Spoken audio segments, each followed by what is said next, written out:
Hello दोस्तों, welcome to Tara knowledge. दोस्तों, औलाद की तरबियत के लिए चंद उमूर इंतहाई ज़रूरी हैं। इसी के बारे में आज मैं आपसे बातें करूंगा। इससे पहले अगर आपने मेरे चैनल को सब्सक्राइब नहीं किया है तो प्लीज़ चैनल को सब्सक्राइब कर दें, बेल आइकन को दबाकर ऑल नोटिफिकेशन पर क्लिक कर दें, लाइक कर दें, शेयर कर दें, कमेंट कर दें। दोस्तों, औलाद की तरबियत के लिए चंद उमूर इंतहाई ज़रूरी है, और वो क्या है?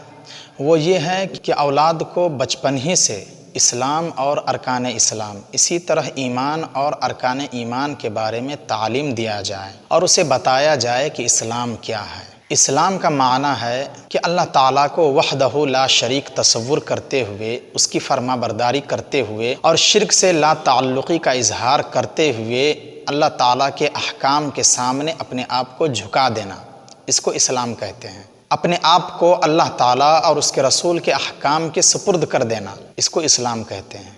और औलाद को अरकान इस्लाम के मुतालिक ये हदीस ज़बानी याद कराई जाए। रसूलुल्लाह सल्लल्लाहु अलैहि वसल्लम का इरशाद गिरामी है, बुनियल इस्लाम अला खम्सिन शहादति अल्ला इलाहा इल्लल्लाह व अन्न मुहम्मदन अब्दुहु व रसूलुहु व इक़ामिस सलाह व ईताइज़ ज़कात व हज बैतिल्लाहि व सौम रमज़ान। इस्लाम की बुनियाद 5 चीज़ों पर है। पहला, इस बात की गवाही देना कि अल्लाह ताला के सिवा कोई माबूद बरहक नहीं है और मोहम्मद सल्लल्लाहु अलैहि वसल्लम अल्लाह के बंदे और उसके रसूल हैं। दूसरा, नमाज कायम करना। तीसरा, ज़कात देना। चौथा, बैतुल्लाह का हज करना। और पाँचवा, रमज़ान के रोज़े रखना। दोस्तों, ये सारी चीज़ें बच्चों को याद कराई जाए, ये हदीस बच्चों को ज़बानी याद कराई जाए और उसे बताया जाए कि इस्लाम का माना क्या है, उसे बताया जाए कि इस्लाम की बुनियाद किन चीज़ों पर है। दोस्तों, जिस तरह घर की बुनियाद उनके सुतूनों पर होता है, उनके पिलरों पर होता है, अगर उनके सुतूनों में से कोई एक सुतून या 2 सुतून अगर गिर जाए तो घर की बुनियाद कमज़ोर पड़ जाती है। उस घर के बारे में आप कुछ बता नहीं सकते, उस घर के लाइफ के बारे में आप कुछ नहीं कह सकते हैं। उसी तरह इस्लाम की बुनियाद 5 चीज़ों पर है।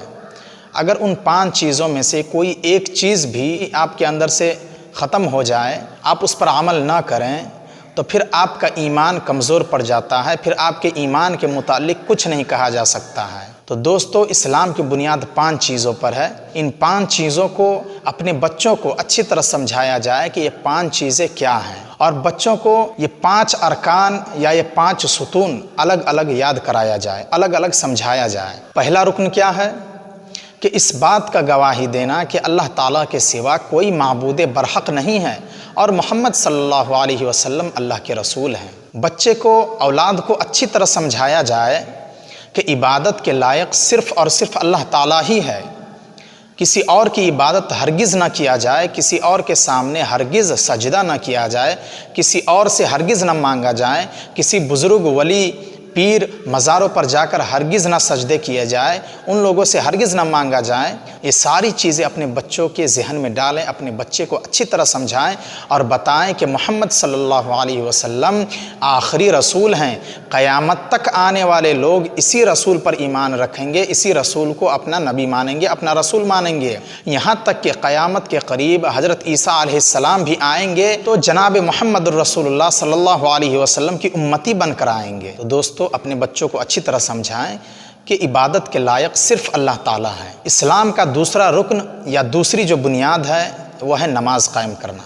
नमाज की अहमियत का अंदाज़ा आप इस बात से लगा सकते हैं कि अल्लाह के रसूल सल्लल्लाहु अलैहि वसल्लम ने फरमाया, इन्ना अव्वला मा युहासबु बिहिल अब्दु यौमल क़ियामति मिन अमलिही सलातुहु। क़यामत के दिन बंदों के तमाम अमलों में से सबसे पहले जिस अमल का हिसाब लिया जाएगा वो नमाज होगा।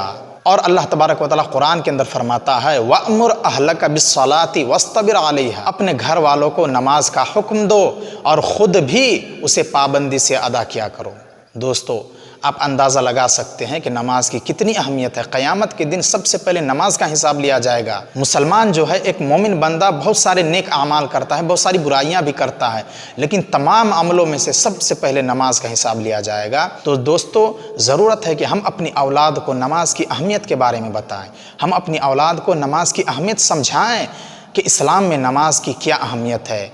और तीसरा जो रुकन है वह है ज़कात अदा करना। दोस्तों, اگر اللہ رب العالمین نے کسی کو مال و دولت سے نوازا ہے، صاحب مال بنایا ہے، اور وہ اپنے مال کا زکوٰۃ ادا نہیں کرتا ہے، اگر اس کے مال پر 1 سال گزر چکا ہے، اس کا مال نصاب کو پہنچ رہا ہے اور وہ اپنی زکوٰۃ ادا نہیں کرتا ہے، اپنے مالوں کا زکوٰۃ نہیں نکالتا ہے، تو اللہ رب العالمین نے ایسے لوگوں کو بہت سخت وعید سنایا ہے۔ اللہ تعالیٰ قرآن کے اندر فرماتا ہے یوم یحمى علیہا فی نار جہنم فتکوی بہا جباہہم وجنوبہم وظہورہم ھذا ما کنزتم لانفسکم فذوقوا ما کنتم تکنزون۔ اس کے مالوں کو جہنم کے آگ میں گرمایا جائے گا، پھر اس کے پیشانی کو، اس کے پیٹھ کو اور اس کے پہلو کو اسی مال سے داغا جائے گا اور کہا جائے گا یہی وہ خزانہ ہے جس کو تم نے اپنے لیے جمع کیا تھا، آج اس خزانے کا مزہ چکھو۔